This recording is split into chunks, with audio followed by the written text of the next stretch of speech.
And it's truly an honor to be sharing with you guys this morning, something that I feel the Lord has put on my heart and something that's been burning on my heart for a while.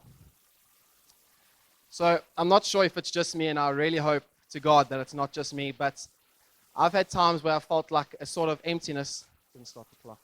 I felt a sort of emptiness, even though I can be doing work for the Lord, whether that be serving, ministering. For me, it's at youth or young adults or even salvation team.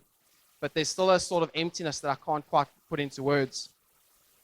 And Tyron Daniel has this one simple yet profound saying. He says, "We are God's mission while we are on God's mission." And I've just found that we can get so caught up in doing things for the Lord. And while those things are not bad, obviously, that we can easily tend to fix our eyes on what we do for the Lord and substitute our personal, private devotion to the Lord with the things that we do for Him. A perfect example of this is found in Luke chapter 10, verse 40, where Jesus sort of rebukes Martha because she's complaining about her sister Mary, who has sort of forsaken her with the preparations that need to be done.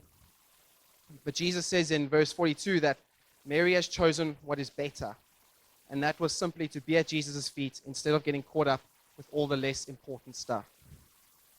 And I truly believe that the Lord is calling His people back to simply loving Him, simply loving Him privately, lavishing our love upon Him, instead of loving Him by the things we do for Him. And I know that the Lord is faithful to His promise in Matthew 6, verse 33, where He promises that if we seek His kingdom and His righteousness first, all other things shall be added unto us. And I believe what this means, well, for me at least, is that as we seek Him, all the less important things shall be added unto us.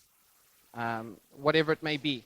It may be skills in preaching, it may be in the marketplace, whatever it may be, these things shall be added unto us. It could be a form of growing in the gifts that the Lord has given to us to serve Him. Remember the famous verse in Matthew 7, verse 21, where He says, "Not everyone who says to me, Lord, Lord, will enter heaven, but only the one who does the will of my Father who is in heaven." And a couple verses later He says, "Away from me, I never knew you." I believe this passage clearly teaches us about the Lord's desire. He cares far more about us seeking to know Him and love Him personally and intimately than He does about what we can do for Him. And as an overflow of that love and affection, we serve and obey Him. So I truly hope that this was liberating for some of you, because it was for me. And yeah, thank you for giving me the opportunity.